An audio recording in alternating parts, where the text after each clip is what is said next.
Durante 4 años, desde 1914 hasta 1918, Europa se asomó al infierno. En 1914, el Imperio alemán invadió Bélgica. Pronto la guerra alcanzó una dimensión global.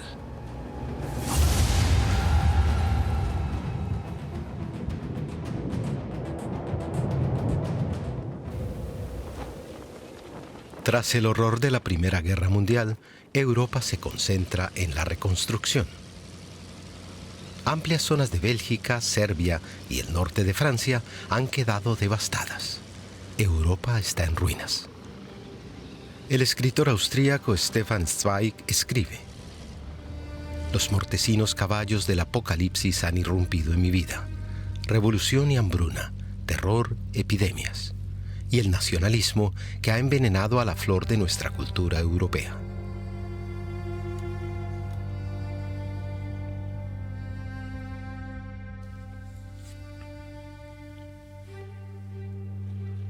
La contienda se ha cobrado un número de víctimas inconcebible.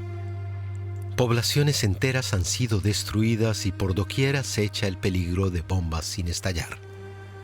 Muchas zonas están contaminadas con gas tóxico. La guerra ha dejado por todas partes huellas que ahora hay que borrar. Es un proceso largo y peligroso. Los campos de estos agricultores de la región de Picardía están plagados de munición que deben recoger y destruir.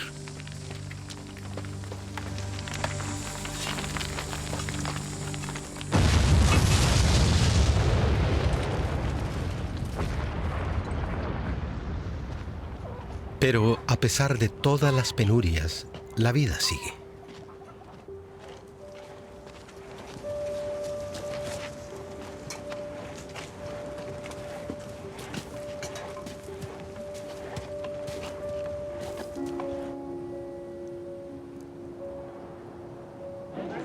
Los prisioneros alemanes son obligados en Francia a limpiar la tierra de minas. Es una violación de la Convención de Ginebra, concebida para proteger a soldados heridos y prisioneros de guerra. En esas fechas están internados en Francia 300.000 militares. El soldado alemán Helmut Kort, preso en un campamento de Souly, cerca de Verdun, escribe: «Tengo la impresión de que me consideran un criminal. Cada vez está más claro que los franceses nos odian. Quieren que paguemos».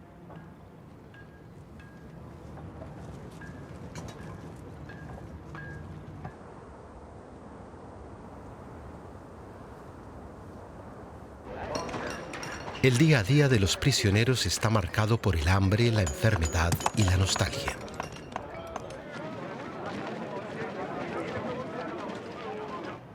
Pero también la población civil sufre. En Francia, el precio de los alimentos básicos como legumbres y papas se ha cuatriplicado. Los franceses reciben ayuda de estadounidenses adinerados. Anne Morgan, hija del banquero J.P. Morgan, funda junto a la doctora Anne-Marie Dyck el Comité Americano para las Regiones Devastadas de Francia.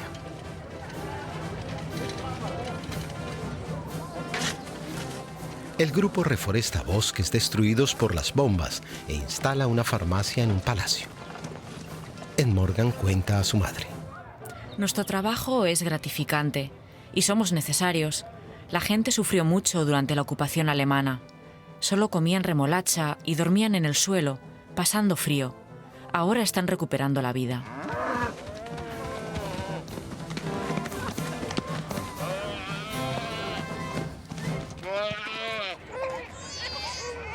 En Europa, la guerra ha dejado 6 millones de huérfanos.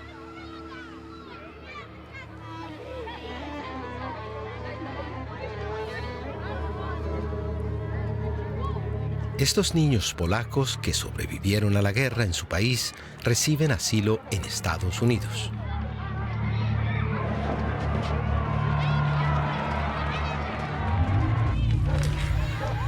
En Francia, el gobierno decide que los huérfanos de guerra, como estos niños en Montmartre, son responsabilidad del Estado, que asumirá su tutela hasta que cumplan la mayoría de edad.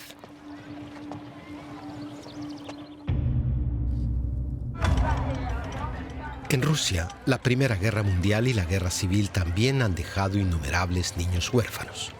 Tras la victoria del Ejército Rojo en 1922, se levantan campamentos de trabajos forzados, los denominados gulags. Muchos huérfanos terminan viviendo en la calle y convirtiéndose en black noise, pequeños delincuentes.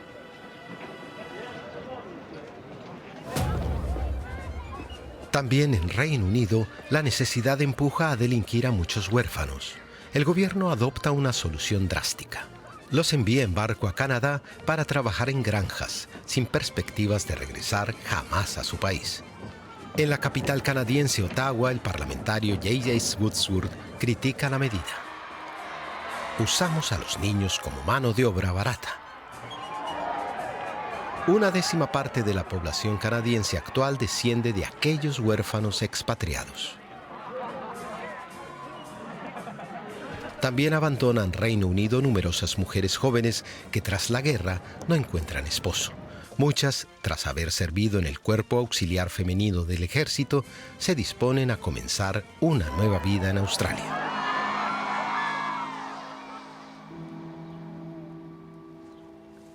Y en todo el mundo se recuerda a las víctimas de la guerra.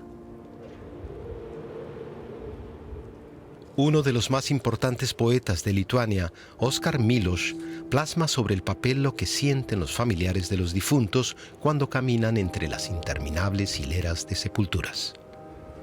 ¡Ay, los muertos, los muertos! Los muertos no están tan muertos como yo.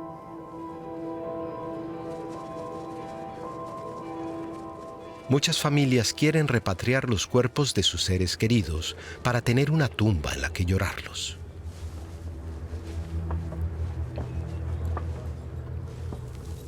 Para ello hay que exhumar los cadáveres. Esta unidad especial del ejército estadounidense es filmada mientras realiza esa tarea. 230.000 cuerpos son entregados a sus familias, pero en los cementerios militares de Francia yacen hasta hoy los restos de 700.000 soldados franceses, 750.000 alemanes, 34.000 estadounidenses y 300.000 del Imperio Británico, de los cuales 60.000 son canadienses. No pocos familiares desesperados intentan establecer contacto con el más allá. Desde el siglo XIX, el espiritismo goza de cierta popularidad. Léon Denis, un destacado espiritista de la época, escribe: incontables almas flotan sobre nosotros, deseosas de comunicarse. Los caídos en la guerra desean manifestarse a sus parientes en la tierra.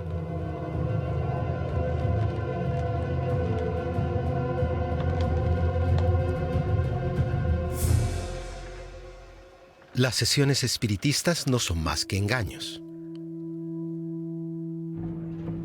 Para conmemorar y honrar a los muertos y para que los sobrevivientes tengan un lugar en el que recordarlos, se levantan monumentos en muchas ciudades. Esculturas en honor a héroes de guerra, a pacifistas o al valor del soldado. Este reno de bronce recuerda a 814 hombres de Terranova, que por entonces pertenecía al Imperio Británico. Murieron en la guerra y se desconoce dónde fueron enterrados.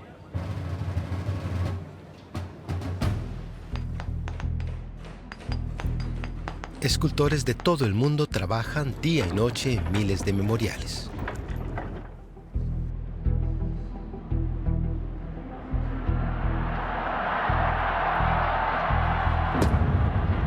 En Londres, el 11 de noviembre de 1920, el rey Jorge V y sus hijos celebran el primer acto en memoria de un soldado desconocido.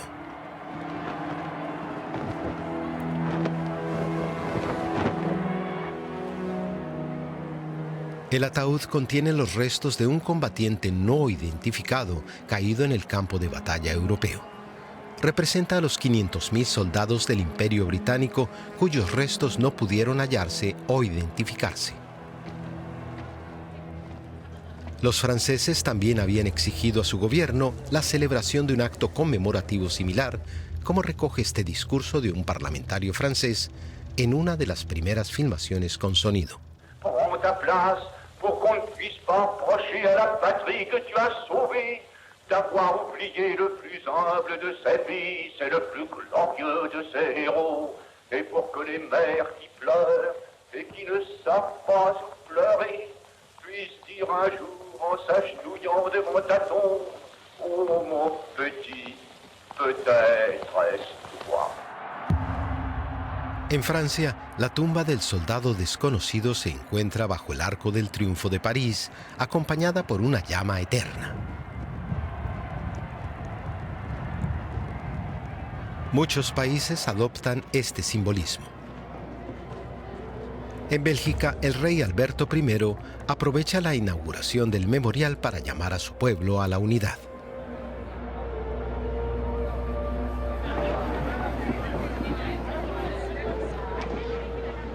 En Washington, en noviembre de 1921, asiste a la ceremonia en honor al soldado desconocido, el mariscal francés Foch, comandante en jefe aliado en los últimos meses de la Gran Guerra.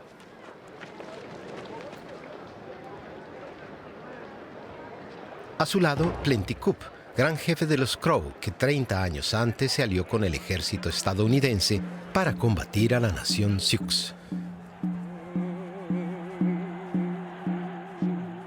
En el Cementerio Nacional de Arlington, el caudillo Crow rinde tributo al soldado desconocido con su vara, que representa el valor del guerrero.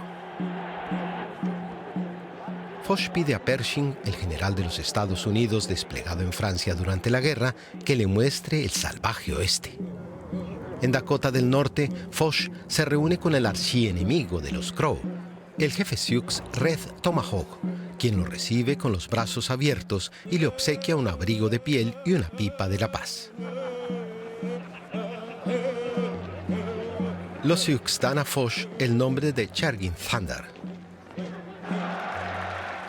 En Washington, el presidente Wilson, debilitado tras sufrir un ictus, cosecha una derrota en el Senado que rechaza ratificar el Acuerdo de Paz de Versalles.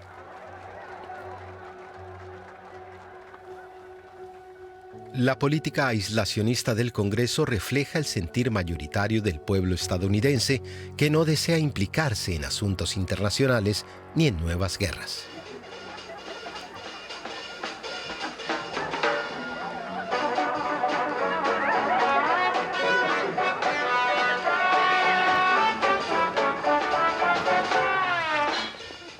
La novelista y bailarina Zelda Fitzgerald, joven esposa del escritor Scott Fitzgerald, describe así a la generación de los años 20. La mujer llamada Flaper se despertó de su letargo, se arregló la media melena, se puso sus pendientes favoritos y con una gran cantidad de audacia y colorete se lanzó a la batalla. Coqueteaba porque le divertía coquetear y usaba un traje de baño de una sola pieza porque tenía una buena figura. Era consciente de que las cosas que hacía eran las cosas que siempre había querido hacer.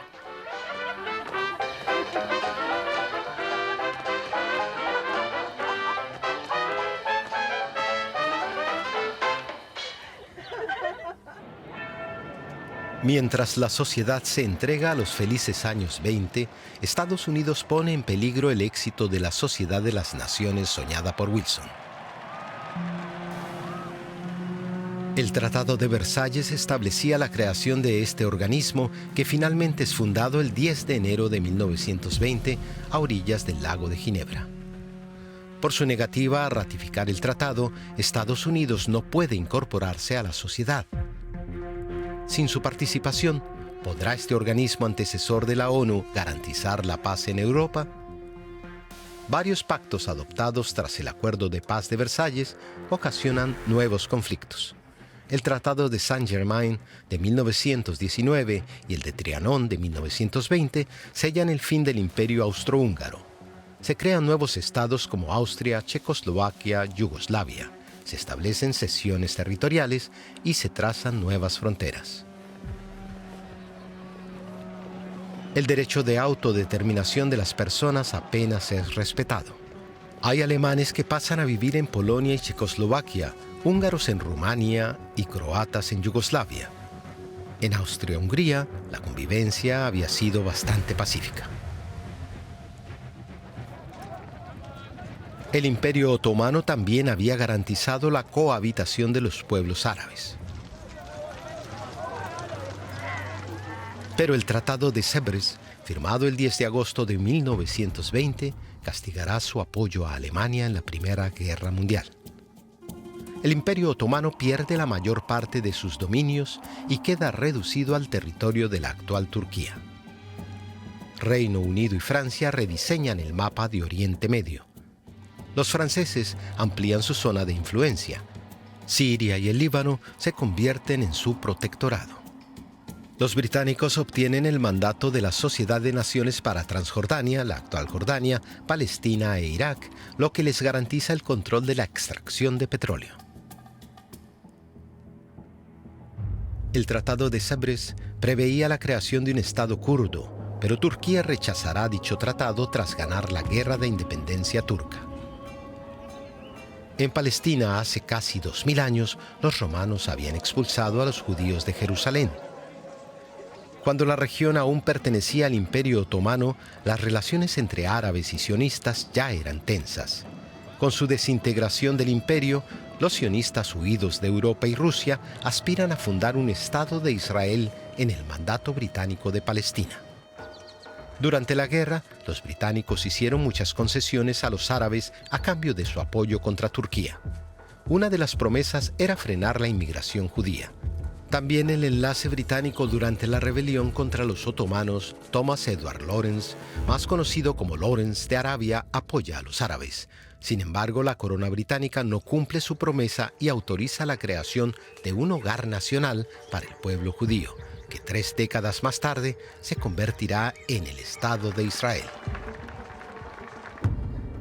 El primer presidente de Israel, Chaim Weizmann, proclama: Palestina será tan judía como Inglaterra es inglesa y América es americana. Es el comienzo de un conflicto que aún hoy perdura. En 1920, la situación en Constantinopla, la Estambul actual, es tensa.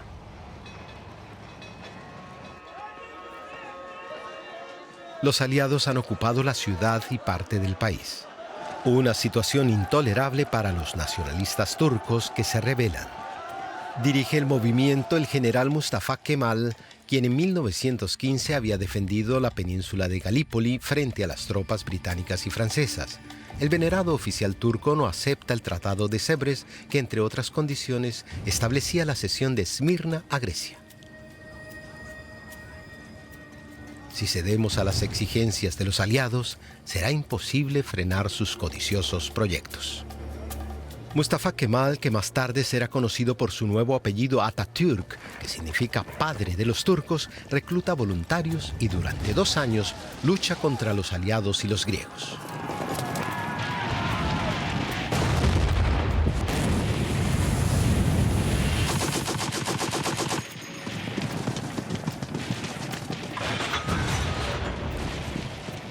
El 9 de septiembre de 1922, su ejército entra en Esmirna, último bastión griego.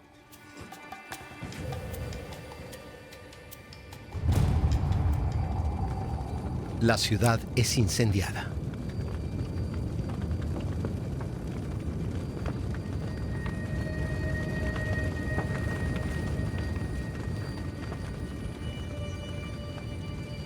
Los turcos expulsan a los griegos y a todas las minorías no musulmanas.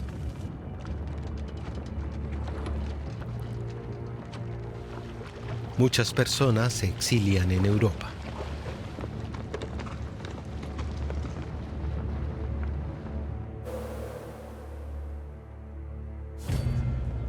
La Sociedad de Naciones no ha conseguido poner fin a las guerras y asesinatos, pero sí logra salvar millones de vidas gracias a la labor del noruego Fridtjof Nansen, investigador de la región polar. Por su labor como alto comisionado de la Liga de las Naciones para Refugiados, Nansen será galardonado con el Premio Nobel de la Paz. Él introduce el llamado Pasaporte Nansen, un documento de viaje para refugiados y migrantes sin papeles o apátridas. El pintor Marc Chagall y el compositor Igor Stravinsky se encuentran entre las personas que logran cruzar fronteras gracias a esta cédula. 9 millones de hombres, mujeres y niños obtienen un pasaporte Nansen. Muchos desean huir a Estados Unidos, previa escala en el puerto francés de Cherburgo, que se encuentra desbordado ante la afluencia. Los franceses crean en el Hotel Atlantique un centro de tránsito para migrantes con servicio sanitario y administrativo propios.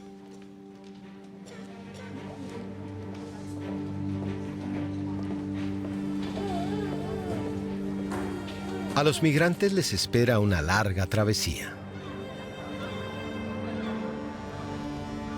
Estados Unidos acoge a personas de todo el mundo, entre ellos irlandeses, italianos y judíos. En el pedestal de la Estatua de la Libertad del escultor francés Auguste Bartholdi pueden leerse unos versos de la poetisa judía estadounidense Emma Lazarus. Dame a tus fatigados, a tus pobres, a tus multitudes hacinadas ansiosas de respirar libres, los restos desamparados de tus costas rebosantes. En Montreal, Canadá, 30.000 judíos salen a la calle en solidaridad con los judíos que se han quedado en Ucrania.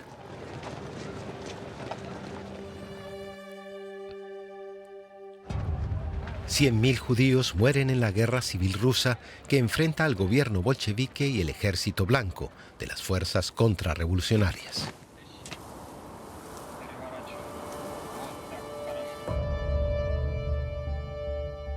El implacable ejército rojo se impone después de 4 años de guerra.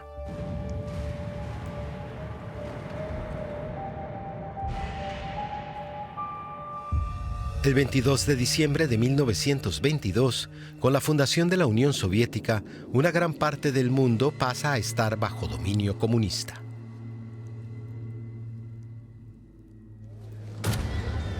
La economía de la Unión Soviética se hunde porque toda la cosecha se destina a los soldados.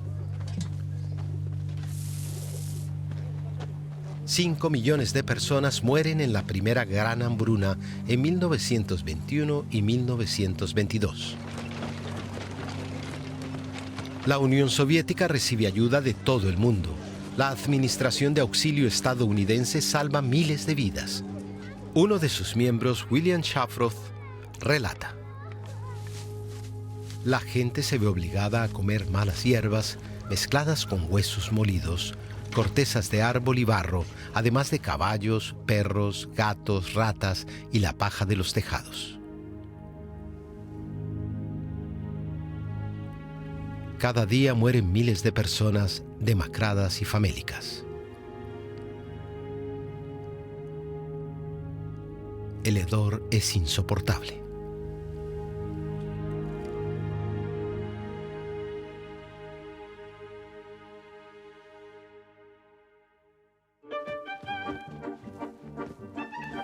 Al terminar la guerra civil, 1,5 millones de rusos abandonaron sus hogares y se establecieron en Niza, la Riviera Francesa o en París.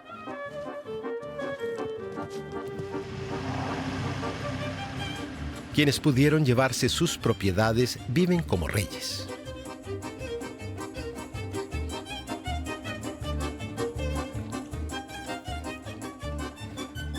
El príncipe Félix Felisovich Yusupov, instigador del asesinato de Rasputín, escribe: ¿cómo no sentirse bien en París? La ciudad puede iluminar el ánimo con una sonrisa. El príncipe es íntimo amigo del gran duque Demetrio Romanov, nieto del zar. Por entonces, Romanov vive con la diseñadora de moda Coco Chanel, ya famosa por esas fechas. Es Romanov quien la convence para que el tarro del perfume Chanel número 5, que está a punto de salir al mercado, se inspire en las petacas de los oficiales rusos.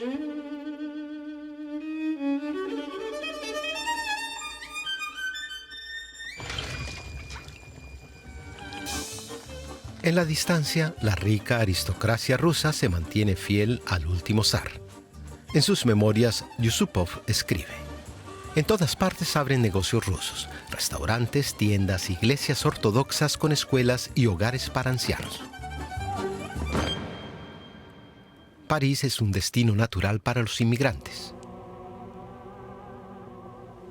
Los generales y la guardia zarista tienen poca formación más allá de la militar, pero saben manejar autos, por lo que muchos se convierten en taxistas y como tales parte indispensable de París. El último de ellos se jubiló en 1970 a los 92 años de edad.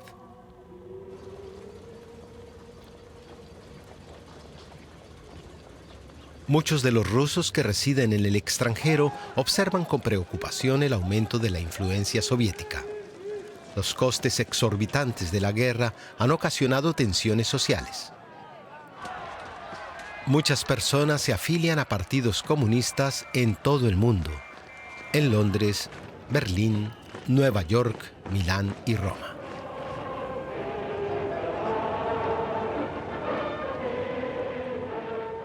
A su regreso de Moscú, uno de los fundadores del Partido Comunista de Italia, el filósofo Antonio Gramsci, anuncia: Se vive para el partido.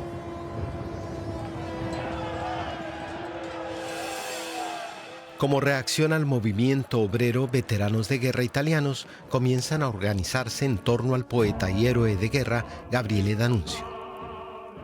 D'Annunzio critica el Tratado de Versalles, que concede a Yugoslavia algunos territorios habitados por italianos, como Dalmacia y la ciudad de Fiume, la Rijeka actual.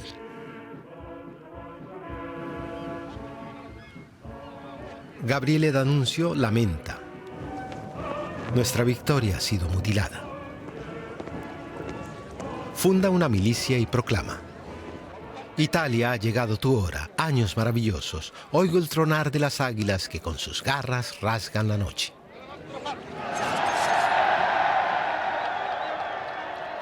Gabriele D'Annunzio y sus milicias ocupan Fiume.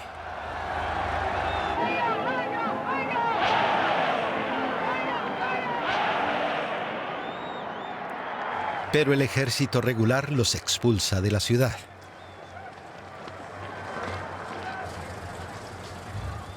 Las palabras del comunista Gramsci son ya históricas. El viejo mundo se muere, el nuevo tarda en aparecer, y en ese claro oscuro surgen los monstruos. Uno de esos monstruos es Benito Mussolini, a quien su esposa Rachele describe así: Sus ojos son cautivadores, su mirada es penetrante, sus pupilas brillan. Él es consciente del poder que ejerce con los ojos.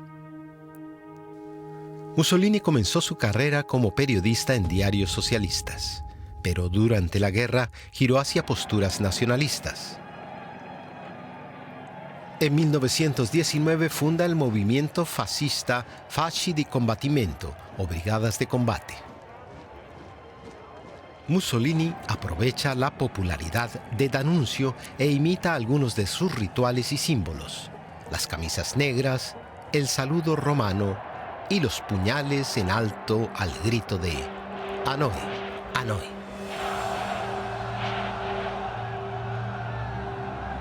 En 1919, D'Annunzio tenía 2.500 hombres. Mussolini tiene 300.000 en 1922. Con su demagogia nacionalista, Mussolini congrega a veteranos, mutilados de guerra, desempleados, miembros de la clase media y parte del lumpen proletariado que tras los combates callejeros escribe en sus vendajes: «Me da igual».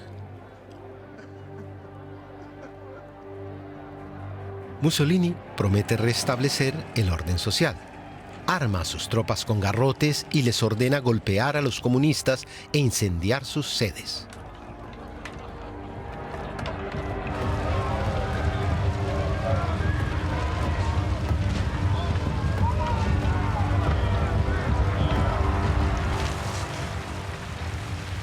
Pero sobre todo promete restaurar la disciplina en las fábricas. Así, complace a grandes empresarios como Agnelli, fundador de Fiat, y al productor de neumáticos Pirelli.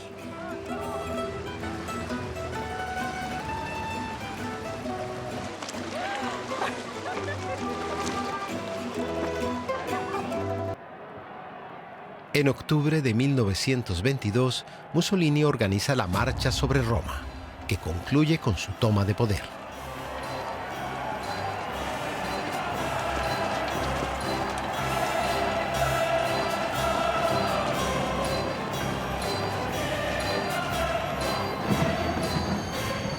Él llega cómodamente desde Milán en tren.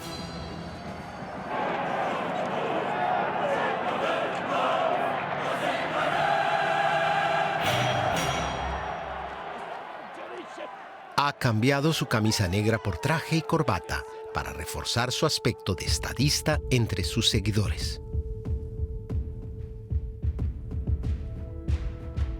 Mussolini obtiene el poder con el beneplácito del rey Víctor Manuel III. Una desgracia para el pueblo italiano. También recibe el apoyo de la Iglesia Católica. Con una hábil propaganda y tras encarcelar a sus rivales, Mussolini establece un régimen autoritario y anticomunista. Tras la Primera Guerra Mundial, los veteranos también se unen en Alemania, en este caso en torno al general Erich Ludendorff, quien más adelante apoyará al líder del partido nazi, Adolf Hitler.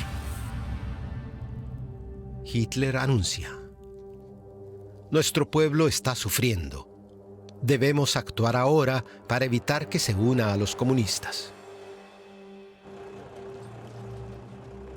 Algunas medidas de los aliados favorecen su discurso.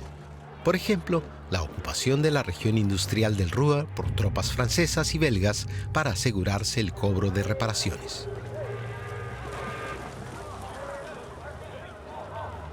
El pago de dichas reparaciones causa una crisis económica con hiperinflación. Alemania imprime más y más billetes y la moneda se devalúa vertiginosamente. Una hogaza de pan cuesta 460.000 millones de marcos. Irma Lang, que por entonces tiene 13 años, escribe: Cuando papá llega a casa con su jornal, nos lo gastamos de inmediato, porque el dinero pierde su valor al momento.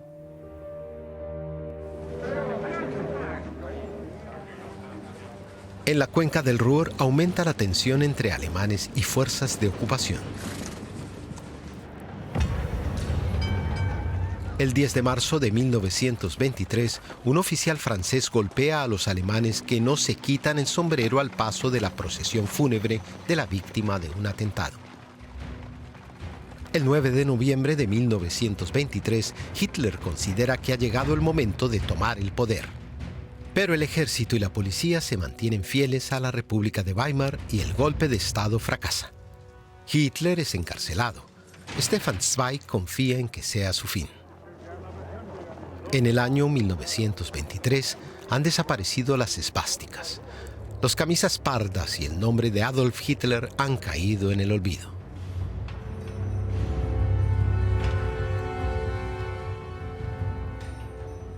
Zweig se equivoca. Desde su celda, Hitler planea sus siguientes pasos y escribe Mi lucha, un libro propagandístico y militarista en el que plasma su ideología supremacista y antisemita. La amenaza totalitaria es omnipresente. En España, el 13 de septiembre de 1923, el general Miguel Primo de Rivera encabeza un golpe de Estado e instaura una dictadura. Su golpe inspirará al joven y ambicioso teniente coronel Francisco Franco, conocido por su disciplina y crueldad. A los 33 años, Franco se convertirá en el general de brigada más joven de Europa. Una década después, en el dictador de España. Unos años antes, en 1921, Franco lidera la primera bandera del Tercio de Extranjeros desplegado en el Rif, una región marroquí bajo protectorado de España. El resto de Marruecos es colonia francesa. Durante la Primera Guerra Mundial, los marroquíes habían sido obligados a trabajar hasta la extenuación en las minas de hierro para suministrar este material a las fábricas francesas. El pueblo marroquí se subleva contra la explotación colonial. En ese momento aparece en escena un líder anticolonialista. Se llama Abdelkrim y cuenta con el apoyo de las cabilas de la región.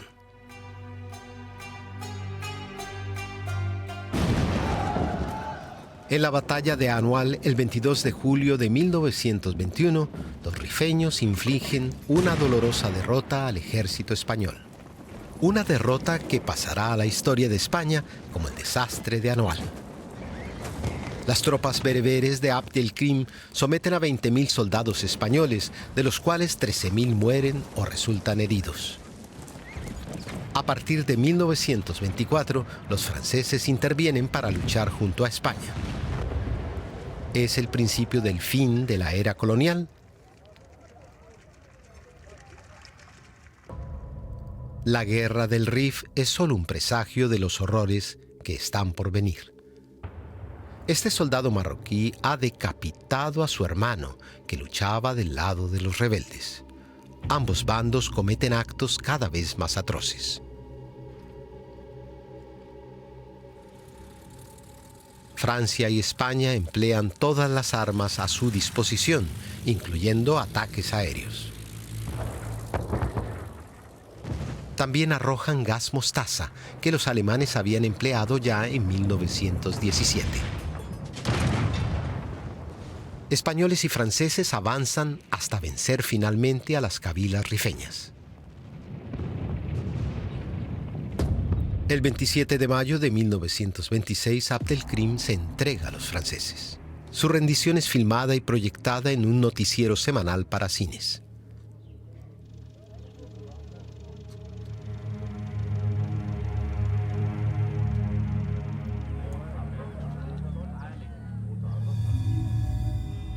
La guerra del Rif inspirará las subsiguientes guerras de descolonización en África y el resto del mundo. También marca un punto de inflexión. A partir de ahora, el mundo se estructura en torno a una nueva línea de conflicto. Durante la Primera Guerra Mundial, muchas personas se cuestionaron su religión y su identidad. Ahora el compromiso político dará un nuevo sentido a sus vidas. En 1926, las corrientes fascistas cobran un nuevo impulso, también en Inglaterra. También el pensamiento comunista se extiende, incluso en Nueva York. Estados Unidos intenta expulsar a los comunistas extranjeros, devolverlos a la patria del socialismo en un barco al que la prensa apoda Arca Soviética o Arca Roja.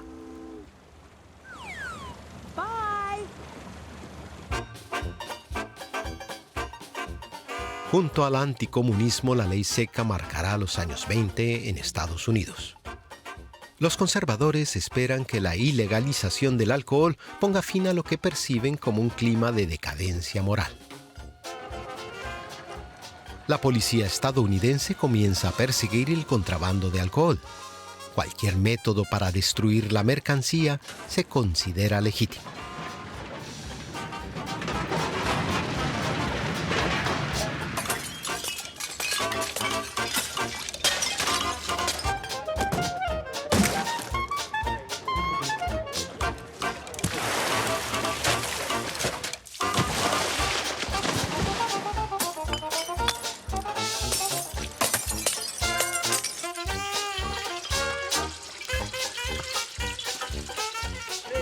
La ley seca es una bendición para la mafia italoamericana que acumula cada vez más poder en Estados Unidos. Al Capone se convierte en uno de los criminales más temidos del país. Pero los estadounidenses no permiten que nada les agüe la fiesta. Surgen nuevos bailes como el Charleston. La gente quiere olvidar la guerra y mirar hacia adelante. El escritor John Dos Passos predice: el siglo XX será americano, estará dominado por el pensamiento americano y el progreso americano le dará color y rumbo. La regeneración del mundo, tanto física como moral, ha comenzado y las revoluciones nunca dan un paso atrás. El jazz cruza el Atlántico. En París, Josephine Baker se convierte en un ícono. Cuando la ve por primera vez, el escritor francés Jean Cocteau exclama: el erotismo ha encontrado su estilo. Son los felices años 20 en Montmartre y Montparnasse. En sus memorias, París era una fiesta Ernest Hemingway escribe: vivir en París es como encontrar un tesoro.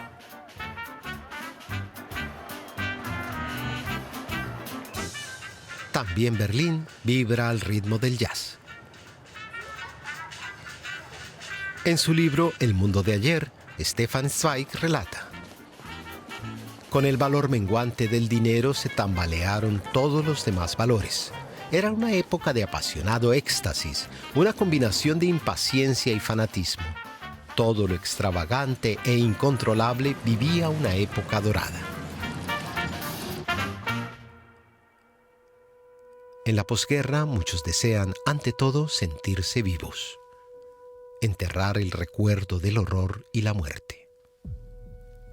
Otros depositan sus esperanzas en Hitler y en que rearme a Alemania y ponga fin al Tratado de Versalles. La crisis financiera debilita la economía y lo que parecía imposible, el estallido de una nueva guerra mundial, empieza a perfilarse amenazante en el horizonte. Tras el armisticio del 11 de noviembre de 1918, la humanidad mostró una impresionante voluntad de supervivencia. Pero no aprendió la lección, y pronto verá frustrada su esperanza de que la Primera Guerra Mundial haya sido la última gran guerra.